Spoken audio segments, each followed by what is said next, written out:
Y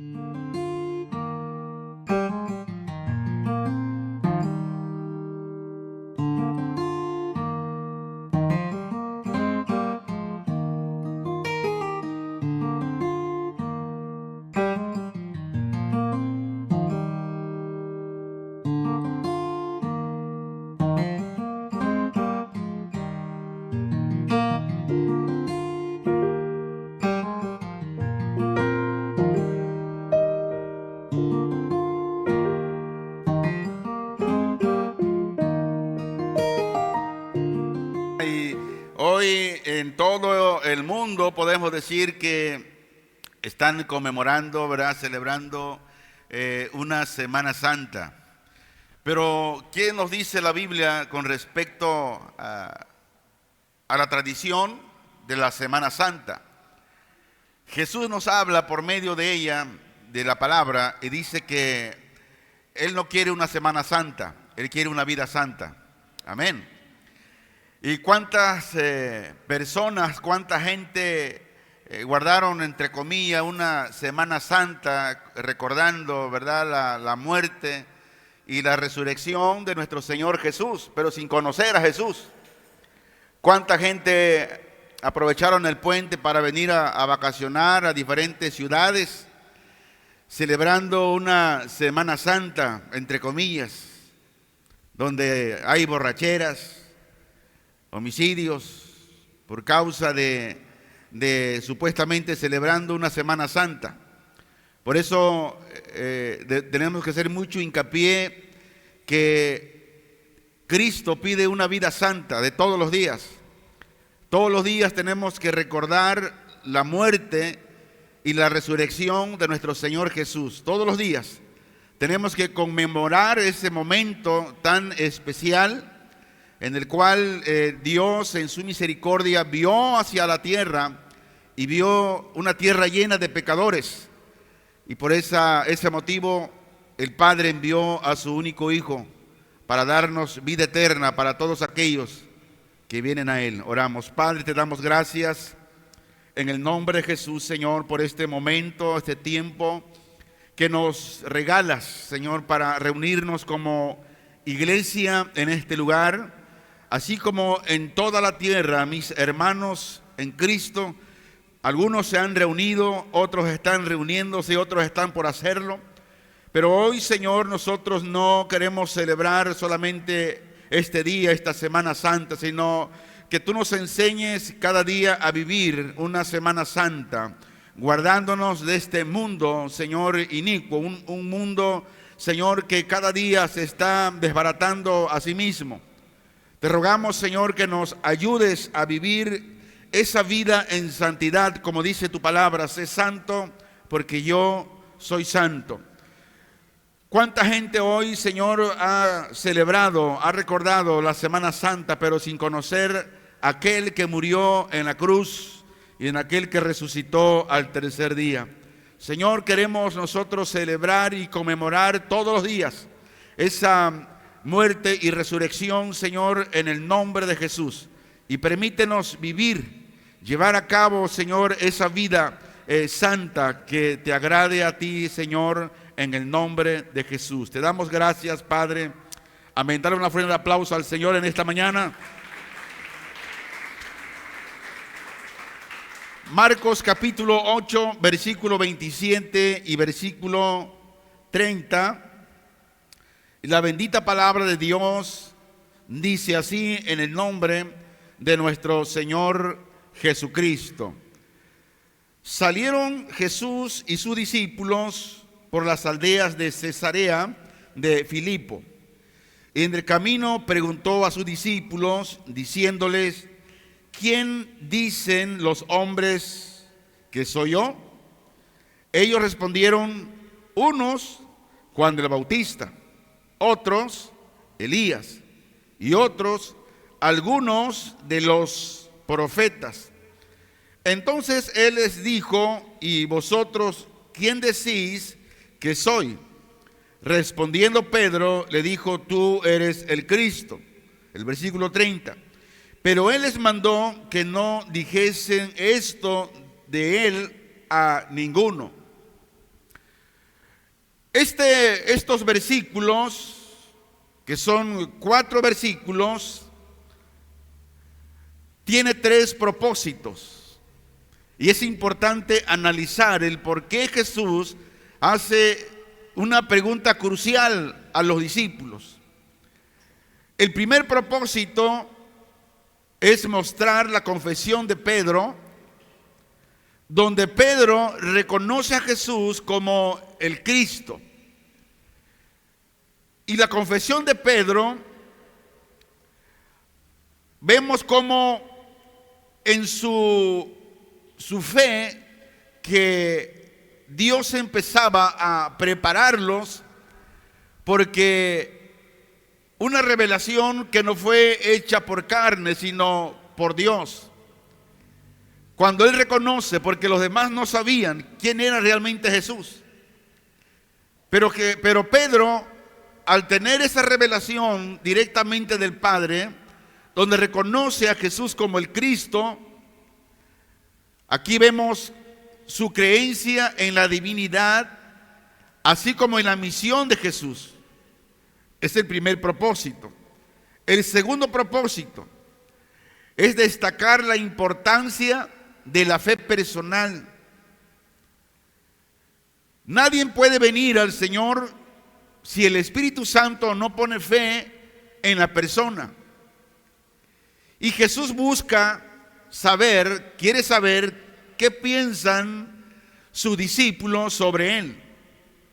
Lo que destaca la importancia, decíamos, de la fe personal, la fe de cada individuo, y la necesidad de tomar una postura clara sobre quién es Jesús. Decíamos, mucha gente ha recordado la Semana Santa, pero no conocen a Jesús, no tienen fe en Él.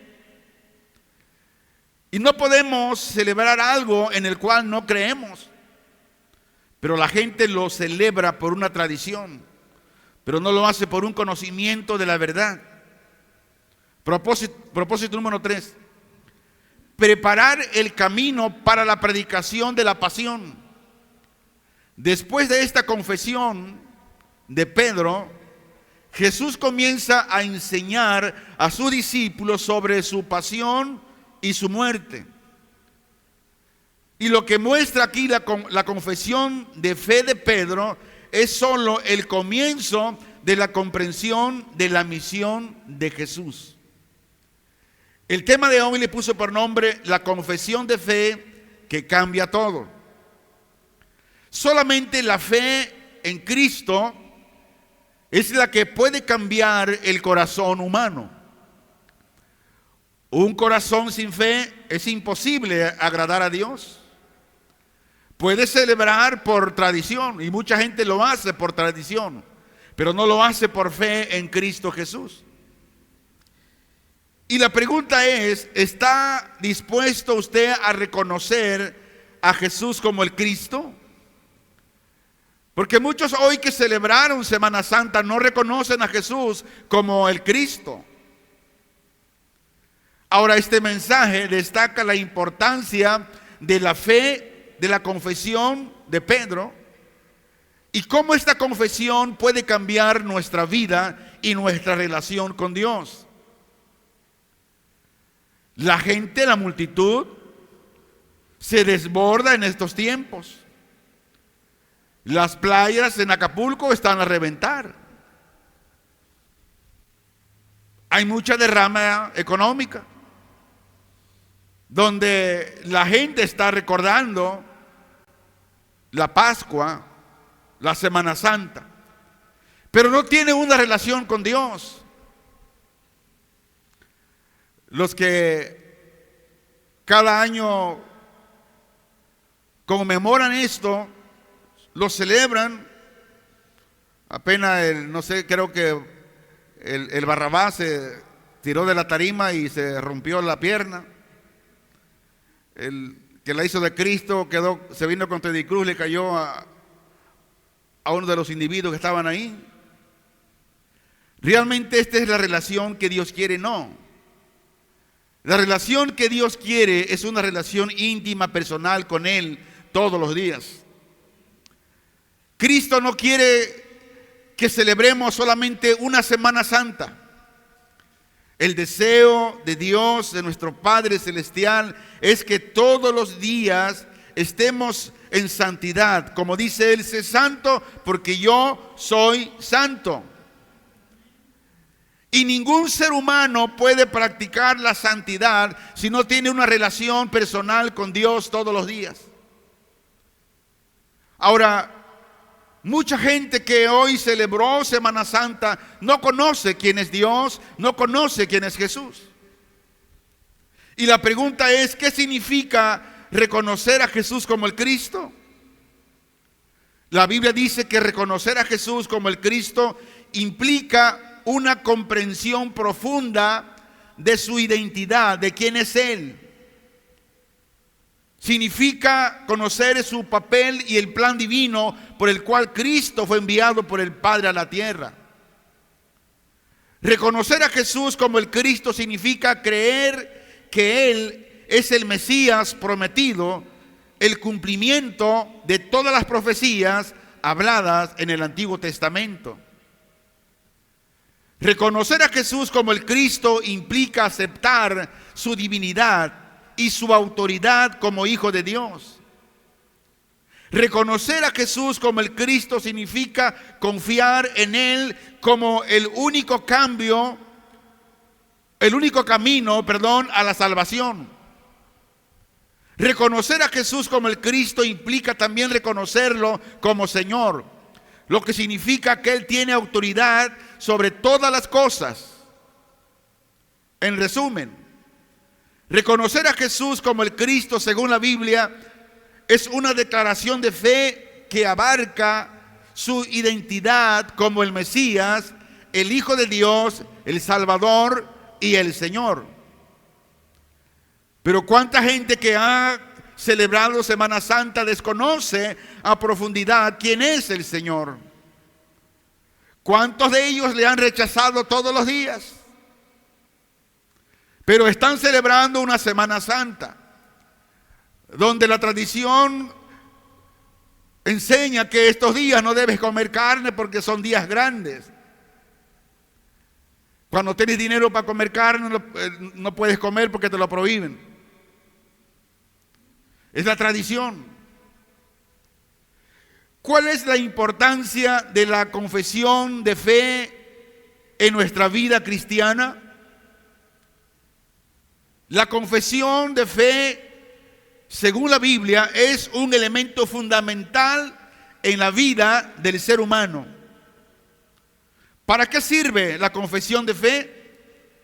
La Biblia dice que la confesión de fe sirve como una declaración pública de la identidad cristiana, que al hacerlo establece una conexión de comunidad de creyentes a lo largo de la historia.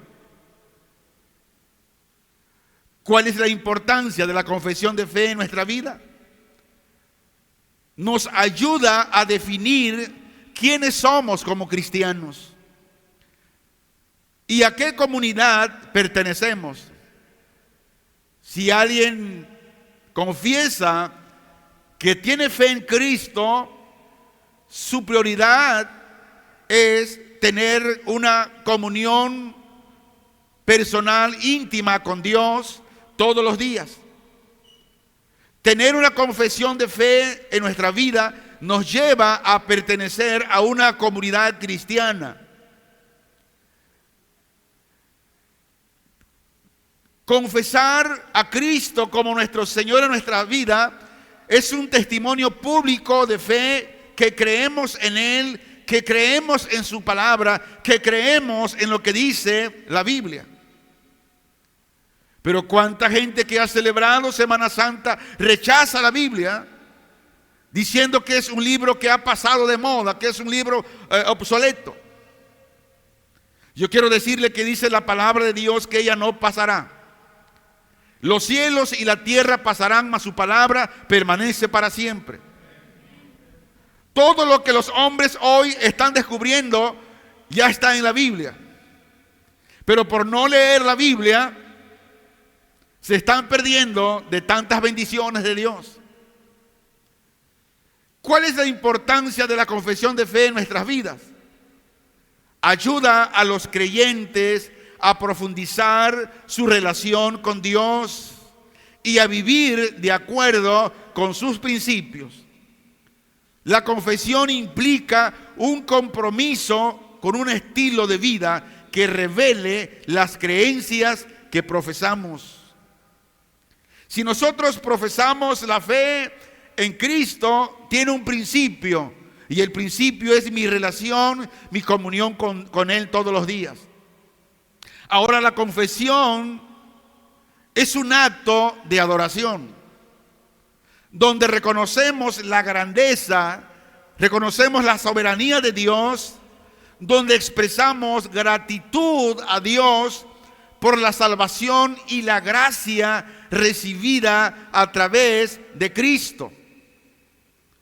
La confesión de fe en nuestras vidas nos permite expresar nuestro amor y nuestra devoción a Dios de manera verbal y de manera comunitaria, donde hablamos a la gente, hablamos a los compañeros, hablamos a los vecinos, hablamos a todo mundo de nuestra comunión con Dios y de lo que es Cristo.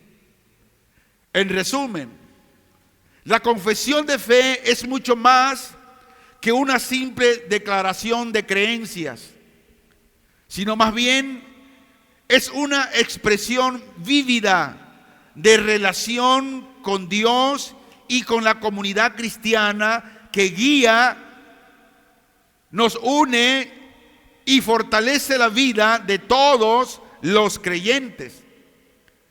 Por eso la importancia de que los creyentes nos congreguemos siempre que sea necesario, de no dejarnos de congregar, porque cuando nos congregamos estamos manifestando nuestra fe y nuestra creencia en el Señor. Pero si usted dice, confiesa que Cristo es su Señor, pero tiene meses que usted no se congrega, ¿qué tipo de fe es la de usted? ¿Realmente usted está creyendo en la palabra de Dios? Ahora, ¿cómo puede la confesión de Pedro inspirarnos a profundizar nuestra relación con Dios? Vemos que Pedro reconoció la verdadera identidad de Jesús. ¿Cuántos cristianos hay en estos tiempos que aún nos falta reconocer la verdadera identidad de Jesús? ¿Y cuáles son aquellas manifestaciones cuando aún no conocemos la verdadera identidad de Jesús? Vivimos una vida a como a nosotros nos place. Desobedecemos de manera continua la palabra de Dios. Desechamos el consejo de Dios porque aún no hemos conocido la verdadera identidad de Jesús. Y Pedro no solo reconoció a Jesús como un profeta o maestro, sino como el Mesías. Lo reconoció como el Hijo de Dios. Ahora, esto a nosotros nos desafía a ir más allá de una comprensión superficial de Jesús y a buscar una revelación más profunda de quién es realmente Jesús. Esto implica estudiar las Escrituras, implica orar, implica buscar la guía del Espíritu Santo para comprender plenamente la divinidad de Jesús.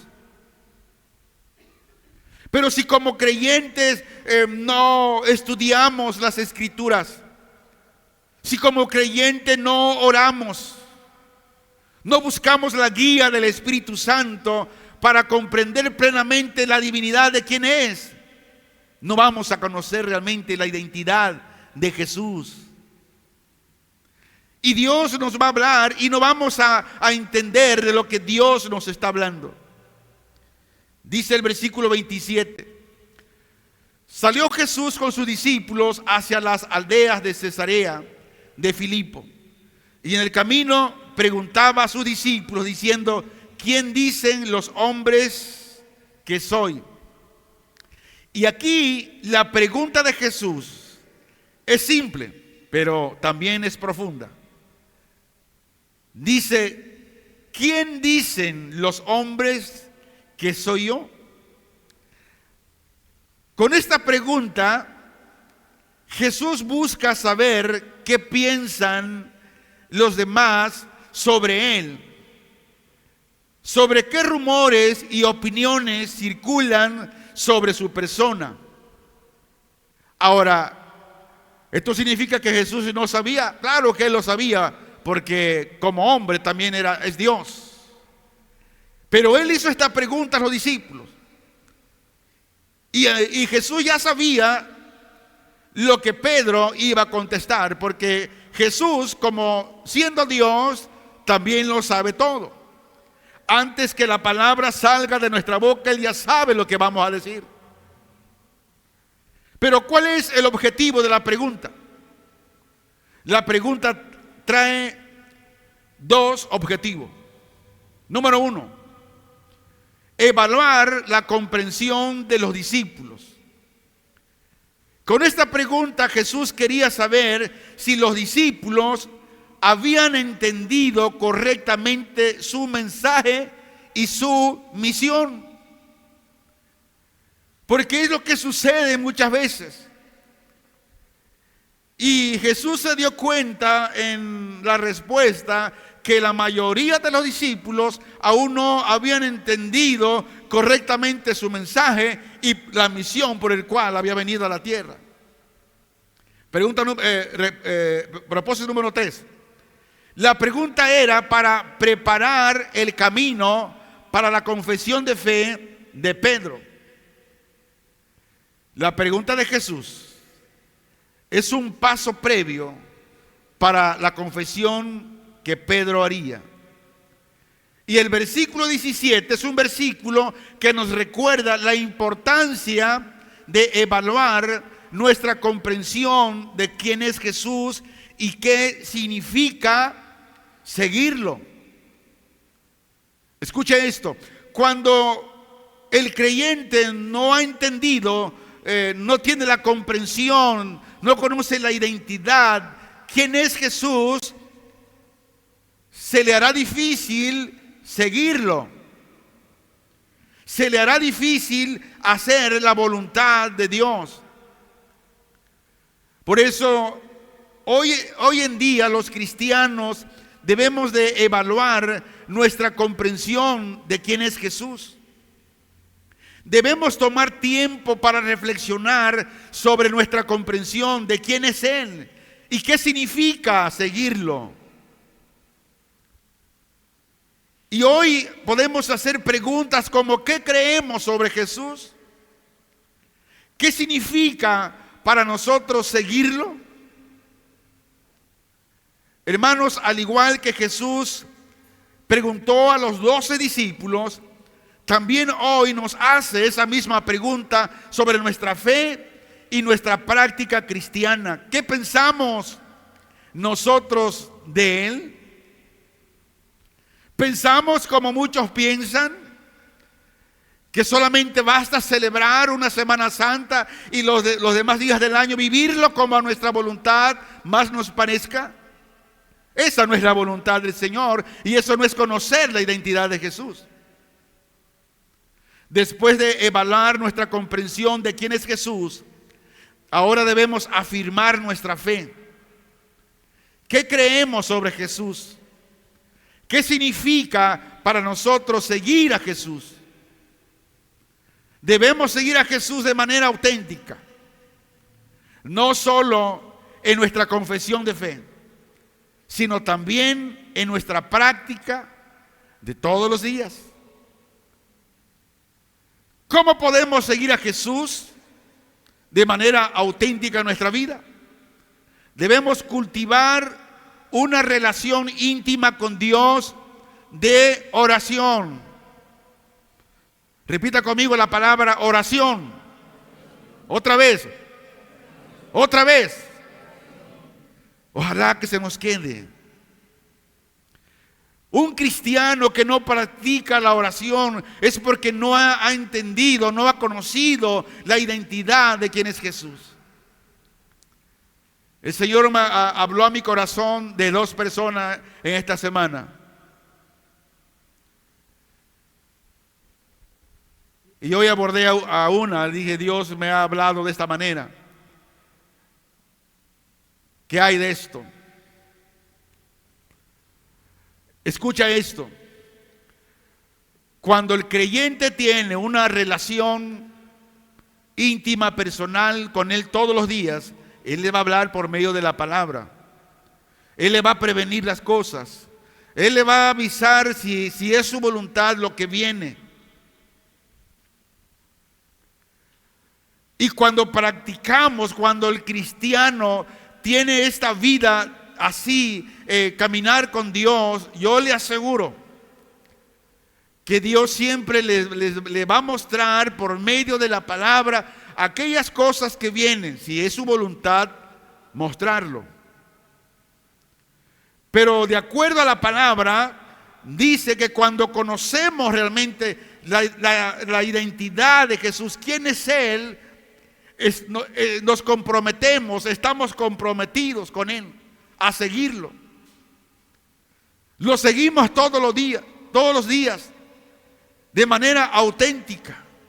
No solo confesamos que creemos en Él, sino que practicamos todos los días, caminando con Él, hablando con Él, a través de la oración, conociendo más de Él a través de la palabra.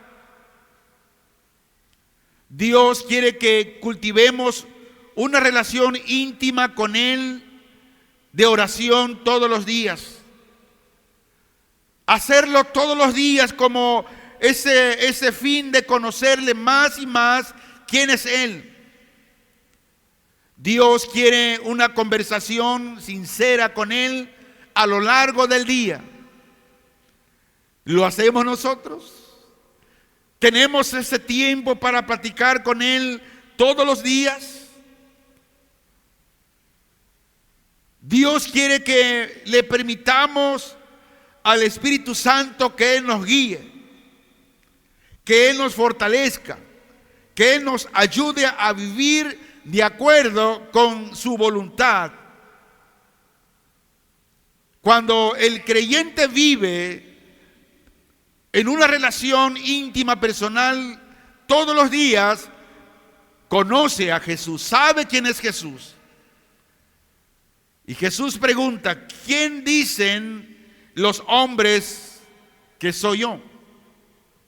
Dice el 28, ellos le respondieron, unos Juan el Bautista, otros Elías, y otros que uno de los profetas. Ahora vemos este versículo que nos muestra que las opiniones sobre Jesús eran diversas y que no todos estaban de acuerdo sobre quién era Él. Sin embargo, también muestra que Jesús era visto como una figura importante y que su mensaje estaba teniendo un impacto enorme en la gente. Este versículo es importante porque nos muestra que Jesús estaba buscando entender cómo era percibido por los demás y cómo su mensaje estaba siendo recibido. Pero también prepara el camino para la confesión de fe de Pedro. Y dice el versículo 29, Él continuó preguntándoles, le preguntó en varias ocasiones, ¿y vosotros, quién decís que soy yo? Respondiendo Pedro le dijo, tú eres el Cristo.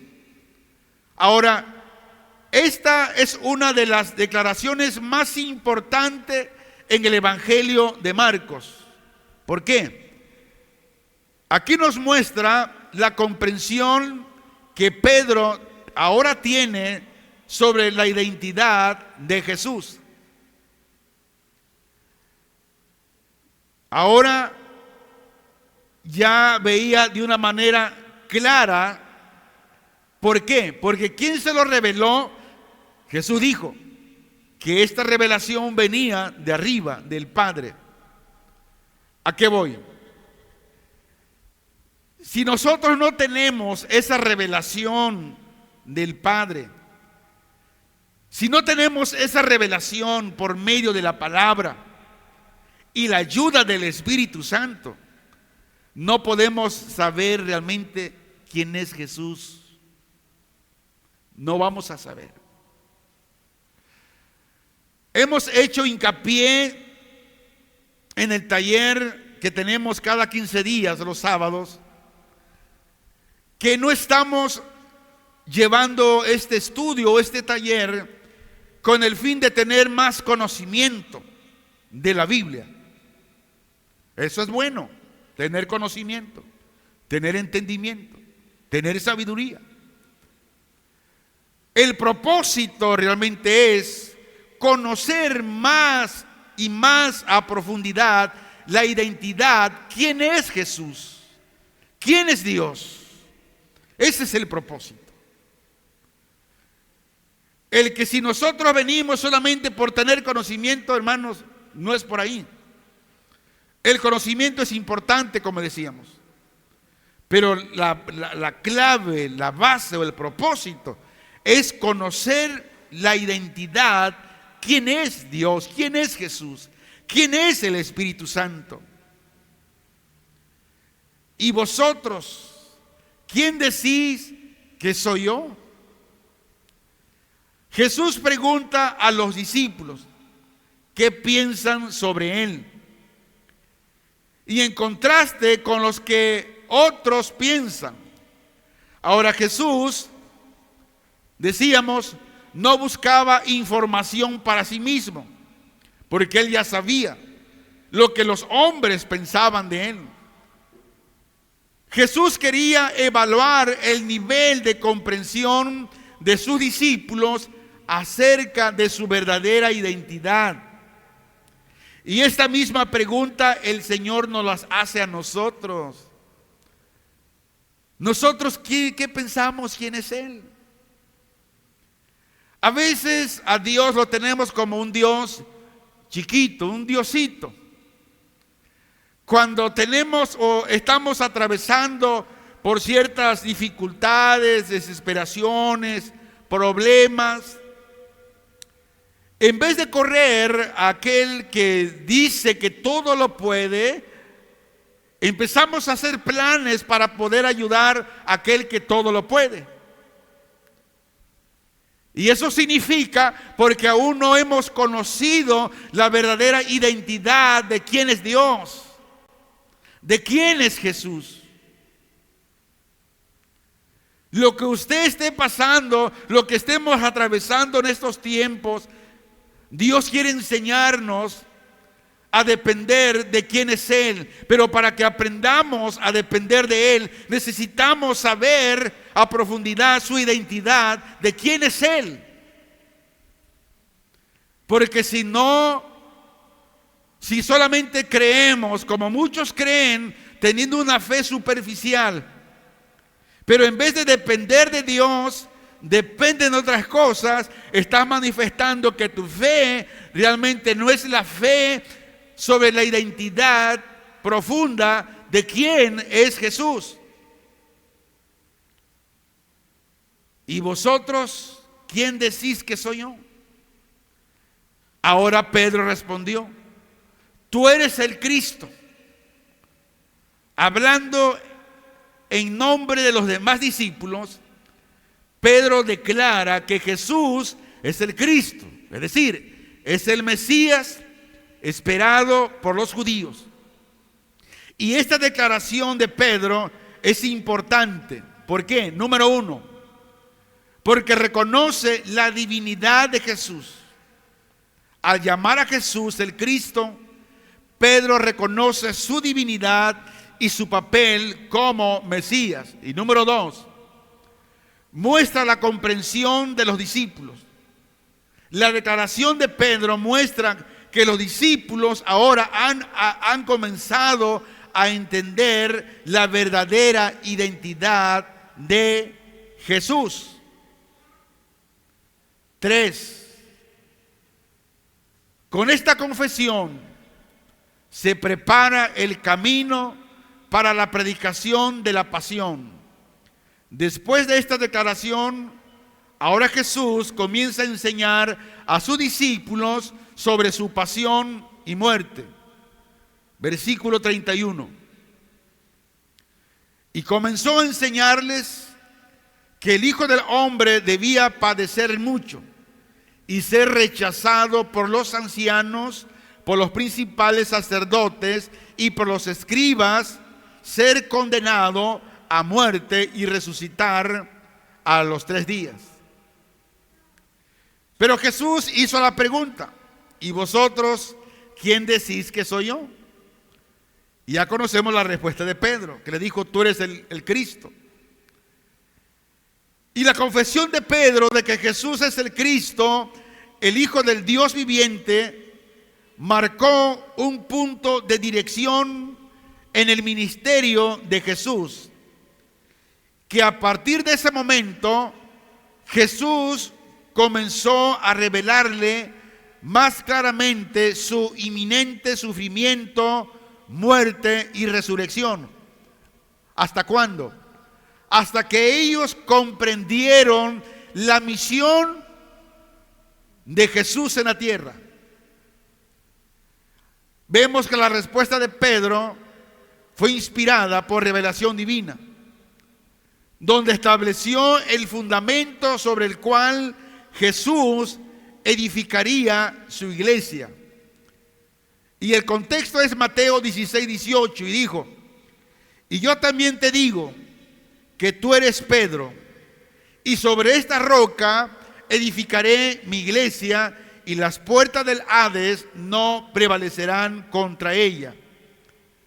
Después de la revelación divina a Pedro de quién era Jesús, ahora Jesús le dice: yo también te digo que tú eres Pedro, y sobre esta roca edificaré mi iglesia, y las puertas del Hades no prevalecerán contra ella. Ahora, la conclusión de este debate sobre la importancia de Mateo 16, 18 y el papel de Pedro en la iglesia es compleja y depende de la perspectiva teológica.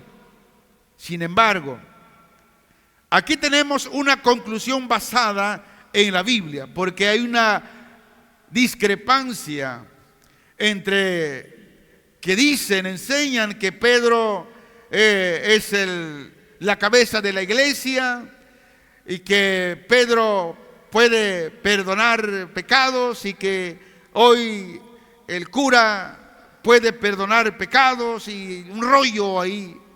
Pero esto es en base al desconocimiento de la palabra de Dios, por la ignorancia de la palabra de Dios. ¿Qué enseña la Biblia? La Biblia enseña que Jesús es la cabeza de la iglesia y no Pedro. Vamos a comprobarlo. Efesios capítulo 5, versículo 23 dice: porque el marido es cabeza de la mujer, así como Cristo es cabeza de la iglesia, la cual es su cuerpo, y Él es el Salvador. ¿Quién dice que es la cabeza de la iglesia y el Salvador? Es Cristo. No dice que es Pedro. Ahora Colosenses 1:18, para reforzar lo que estamos hablando, dice: y Él, ¿quién Él? Cristo, es la cabeza del cuerpo que es la iglesia. Y Él es el principio, el primogénito de entre los muertos. Vemos que no se menciona a Pedro como cabeza de la iglesia y como el primogénito de entre los muertos, sino se menciona a Jesús. Lo que sí es cierto es que Pedro tiene un papel importante, ¿pero dónde?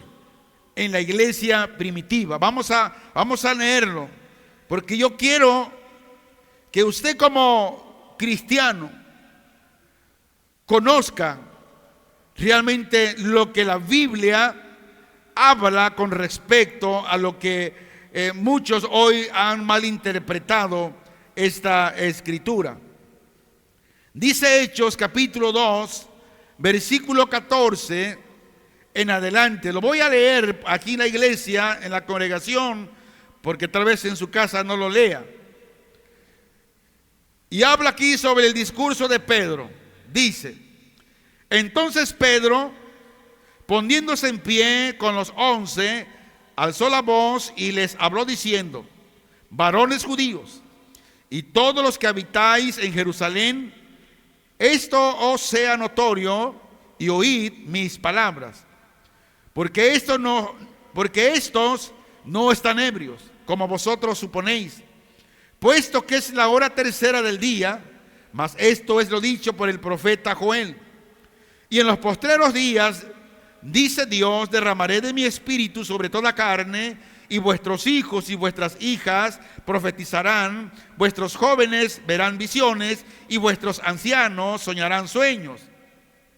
Y de cierto sobre mis siervos y sobre mis siervas en aquellos días derramaré de mi espíritu y profetizarán. Y daré prodigio arriba en el cielo y señales abajo en la tierra, sangre y fuego y vapor de humo. El sol se convertirá en tinieblas y la luna en sangre, antes que venga el día del Señor grande y manifiesto. Y todo aquel que invocare el nombre del Señor será salvo. Varones israelitas, oíd estas palabras. Jesús Nazareno, varón aprobado por Dios entre vosotros con las maravillas, prodigios y señales que Dios hizo entre vosotros por medio de él, como vosotros mismos sabéis. A este, entregado por el determinado consejo y anticipado conocimiento de Dios, prendisteis y matasteis por manos de inicuos, crucificándole, al cual Dios levantó, sueltos los dolores de la muerte, por cuanto era imposible que fuese retenido por ella. Porque David dice de él: veía al Señor siempre delante de mí, porque está a mi diestra, no seré conmovido. Por lo cual mi corazón se alegró y se gozó mi lengua, y aún mi carne descansará en esperanza, porque no dejará mi alma en el Hades, ni permitirá que tu santo vea corrupción. Me hiciste conocer los caminos de la vida, me llenarás de gozo con tu presencia. Varones hermanos, se os puede decir libremente del patriarca David, que murió y fue sepultado, y su sepulcro está con nosotros hasta el día de hoy. Pero siendo profeta y sabiendo que con juramento Dios le había jurado que de su descendencia, en cuanto a la carne, levantaría al Cristo para que se sentase en su trono. Viéndolo antes, habló de la resurrección de Cristo, que su alma no fue dejada en el Hades, ni su carne vio corrupción. A este Jesús resucitó Dios, de lo cual todos nosotros somos testigos. Así que, exaltado por la diestra de Dios y habiendo recibido del Padre la promesa del Espíritu Santo, ha derramado esto que vosotros veis y oís. Porque David no subió a los cielos, pero él mismo dijo el Señor a mi Señor: siéntate a mi diestra hasta que ponga a tus enemigos por estrado de tus pies. Sepa, pues, ciertísimamente, toda la casa de Israel, que a este Jesús, a quien vosotros crucificasteis, Dios le ha hecho Señor y Cristo. Al oír esto, se compungieron de corazón y dijeron a Pedro y a los apóstoles: varones, hermanos, ¿qué haremos? Pedro les dijo: arrepentíos y bautícese cada uno de vosotros en el nombre de Jesucristo para perdón de los pecados, y recibiréis el don del Espíritu Santo. Porque para vosotros es la promesa, y para vuestros hijos, y para todos los que están lejos, para cuanto el Señor nuestro Dios llamare. El 40. Y con otras muchas palabras testificaba y les exhortaba, diciendo: sed salvo de esta perversa generación. Vemos de cómo aquí Pedro, en este discurso, ve de cómo liderea en ese momento la iglesia primitiva. Pero escuche esto. ¿Dónde era líder Pedro? Ya hemos visto. Era líder en la iglesia en Jerusalén. No fue líder en la iglesia universal de Cristo en toda la tierra. Pedro fue líder en esa iglesia, pero no fue la cabeza de la iglesia, sino la cabeza sigue siendo Cristo. En ese lugar, en Jerusalén, fue donde predicó en el día de Pentecostés. Y Jesús le dio a Pedro autoridad, pero no le dio supremacía sobre la iglesia. Una cosa es la autoridad y otra cosa es la supremacía. Ahora, ¿qué tipo de autoridad le dio Jesús a Pedro? Le dio autoridad para pastorear, para eso. No le dio autoridad para perdonar pecados. Dice el Evangelio de Juan, capítulo 21, versículo 15 al 17. Dice así: después de haber comido, Jesús le dijo a Simón Pedro: Simón, hijo de David, ¿me amas más que esto? Le respondió: sí, Señor, tú sabes que te amo. Él le dijo: apacienta mis corderos. Volvió a decirle la segunda vez: Simón, hijo de Jonás, ¿me amas? Pedro le respondió: sí, Señor, tú sabes que te amo. Le dijo: pastorea mis ovejas. Le dijo la tercera vez: Simón, hijo de Jonás, ¿me amas? Pedro se entristeció de que le dijese por tercera vez: ¿me amas? Y le respondió: Señor, tú lo sabes todo. Tú sabes que te amo. Jesús le dijo: apacienta mis ovejas. Por lo tanto, todo pastor en las congregaciones que Dios estableció, que Dios puso, la única autoridad que Dios les dio a sus pastores es de apacentar a las ovejas, de cuidar de ellas, dándole de comer pastos verdes. No le dio autoridad otra de regañarlos, de decir cosas que no.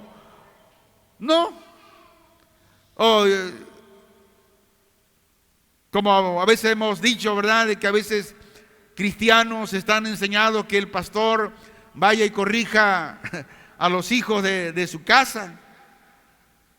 Que muchos dicen: no, pastor, pégale a mi hijo para que entienda. No, que le pegue a su papá y a su mamá si se porta mal. Los pastores no tenemos esa autoridad. La única autoridad que los pastores recibimos del Señor es para enseñarle a la grey, apacentar a la grey, dando alimento sólido de la palabra de Dios.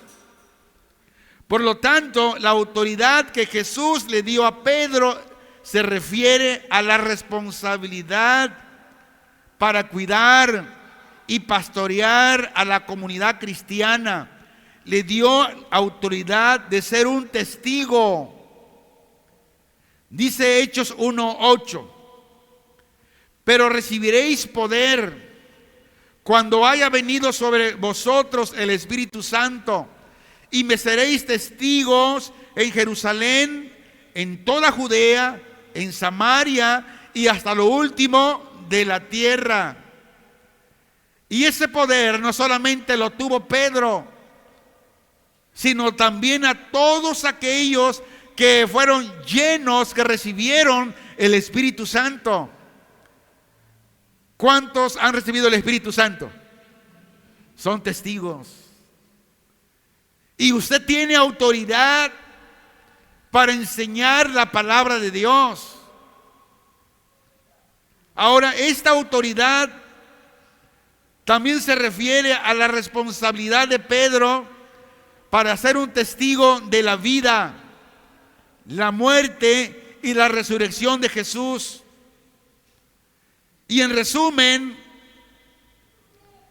Jesús le dio a Pedro autoridad para atar y desatar demonios, como dicen, yo te ato en el nombre de Jesús, yo declaro, esa fue la autoridad. No, atar y desatar, aquí se refiere cuando en la iglesia local algún creyente peca y se le abordan 2, 3 veces como lo marca la Biblia, pero el creyente aún sigue en su berrinche y no se acata las órdenes.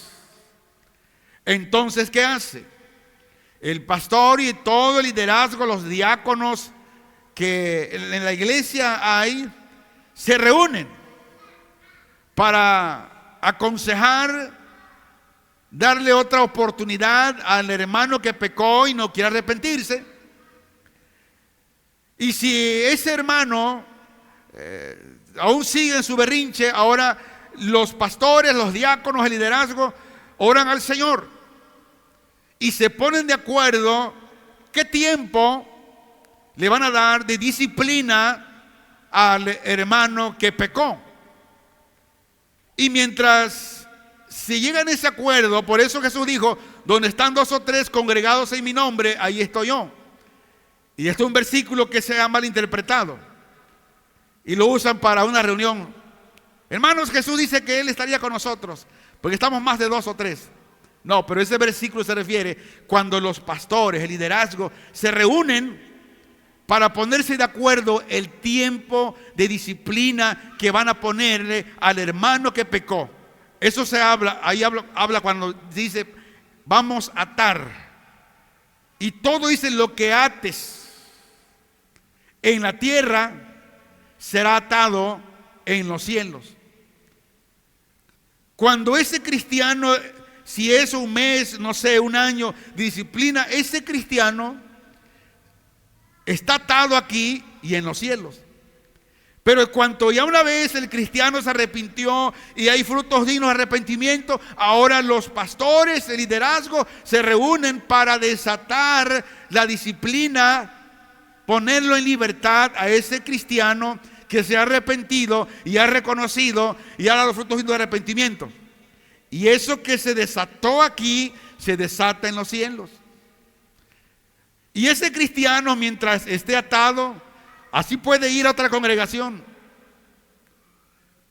contando su historia, pero ante Dios él no puede participar en algo, no puede tocar un instrumento aquí, no puede congregarse y hay que enseñarlo, hay que estar con él ministrándole. Pero si se va a otro lado y él no le cuenta al pastor que llega allá, ya sabe que vengo disciplinado por esto, él va a seguir siendo un cristiano normal, pero ante Dios él está atado, hermanos, y ante nosotros también está atado, y eso es válido ante Dios, y esa es la autoridad que Dios le ha dado a los pastores. Entonces no se refiere aquí a perdonar pecados. La autoridad de Jesús que le dio a Pedro es para pastorear y ser un testigo. Por lo tanto, esta autoridad se refiere a la responsabilidad que Pedro tiene para liderar y cuidar a la congregación. Para ir concluyendo, Marcos 8, 27 al 30. Es un pasaje que nos recuerda la importancia de reconocer a Jesús como el Cristo y de seguirlo de manera auténtica. Y quiero mencionar algunas formas en que se puede aplicar este pasaje al cristiano del día de hoy. Número 1, reconocer a Jesús como el Cristo. Debemos reconocer a Jesús como el Hijo de Dios, como el Salvador y Señor de nuestra vida. Esto implica creer en su divinidad, su humanidad y su obra redentora. Y la pregunta aquí, si el Señor es nuestro Salvador, la otra pregunta ¿es nuestro Señor? ¿El Señor señoría en nuestros corazones? ¿Él es el principal en nosotros? Número 2, seguir a Jesús de manera auténtica no solo es confesarlo, sino también llevarlo en nuestra vida práctica de todos los días. Esto habla de vivir de acuerdo a sus enseñanzas, amar a nuestros semejantes y servir a los demás. ¿Practicamos la palabra de Dios todos los días? ¿Amamos a nuestros semejantes todos los días? Hay muchos que viven con amargura. Y cuando se vive con amargura es porque no estamos amando. 3, dejar atrás nuestra propia voluntad. Esto implica someternos a la autoridad de Dios y dejar que Él guíe nuestra vida. ¿Nos estamos sometiendo a la autoridad de Dios? ¿Estamos dejando que realmente Él guíe nuestra vida? Número 4, vivir con una perspectiva eterna, es decir, recordando que nuestra vida es temporal en esta tierra. Esto implica vivir de manera que honremos a Dios y que nos prepare día a día para la vida eterna. Y número 5, ser discípulo de Jesús. ¿Y cómo se logra esto? Aprendiendo de Él y siguiendo su ejemplo todos los días. Esto implica estudiar las Escrituras.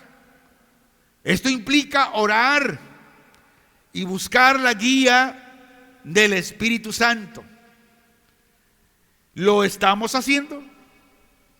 ¿Estamos implicados en estas indicaciones? Conclusión: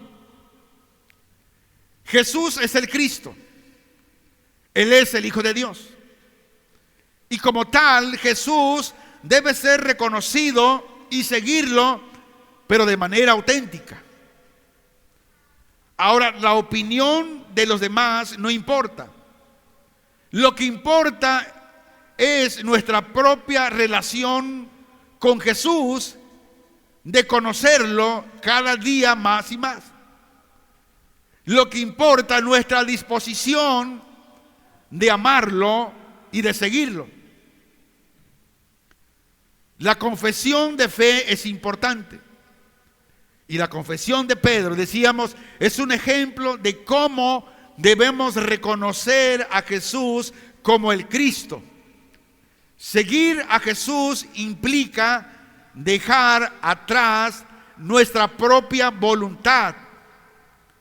Y debemos estar dispuestos a dejar atrás nuestras propias ambiciones y deseos para seguir la voluntad de Dios. La vida cristiana, escuche esto, la vida cristiana es una vida de servicio y sacrificio. Sí. Y por eso no todos, al no conocer la identidad de Jesús, están disponibles para el servicio y el sacrificio. Y Jesús nos llama a seguirlo, lo que implica servir a los demás y estar dispuestos a sacrificar nuestras propias necesidades, así como deseos. ¿Sabemos realmente quién es Jesús? ¿Conocemos realmente su identidad? Iglesia, cuando realmente le reconocemos a Jesús como el Hijo de Dios, como el Mesías, estamos dispuestos a seguirlo de manera auténtica y a vivir una vida de servicio y sacrificio a Él. ¿Conocemos su identidad? O también usted celebró una Semana Santa, pero sin conocerle realmente quién es Él. Dios me ha enseñado a través de mi caminar con Él todos los días que mi vida debe ser santa toda la semana. Que en mi vida tengo que recordar su muerte y resurrección toda la semana. Porque cuando hago eso, estoy demostrando que mi dependencia está en Dios y no en las tradiciones de la gente. Por eso tratamos en este lugar de enseñarle de que nosotros no vivimos de acuerdo a la tradición de la gente. Queremos enseñarle a vivir, a depender de Dios todos los días, y depender de Él todos los días nos habla de tener una relación, una comunión con Él todos los días. Lo invitamos en esta mañana a la siguiente reflexión. Preguntarnos, Señor, ¿realmente conozco tu identidad? ¿Realmente conozco quién eres? Y si no le hemos conocido, es importante que confesemos al Señor nuestra falta de comprensión. Cierra tus ojos y ahí con el Señor, tú y el Señor, tú y el Espíritu Santo, habla con Él y dile toda la verdad. Señor Jesús, te pedimos misericordia, Señor, de cada uno de nosotros. Reconocemos que hemos pecado. Te pedimos perdón por nuestra falta de reconocimiento de tu divinidad y tu amor por nosotros. ¿Cuántas veces hemos pasado por alto tu presencia en nuestras vidas y no hemos reconocido tu poder y tu sabiduría? Padre, te pedimos perdón por no haber seguido tus enseñanzas, así como tus mandamientos. Nos hemos dejado llevar por nuestras propias ambiciones, así como deseos, y no hemos buscado, Señor, tu voluntad y tu guía. Padre, en esta mañana te pedimos perdón por no haber sido discípulos fieles y por no haber dado un testimonio de tu amor y tu gracia a los demás. Padre, te pedimos perdón y te pedimos que nos limpies más y más. Ayúdanos, Señor, a reconocerte y a seguirte de manera auténtica. Padre, ayúdanos a vivir una vida de servicio y sacrificio y a ser discípulos fieles y que podamos dar un testimonio de tu amor, así como de tu gracia. Todo esto, Señor, te lo pedimos en el nombre de nuestro Señor Jesucristo. A ti sea la honra y sea la gloria por los siglos de los siglos. Amén. Dale un aplauso al Señor en esta mañana.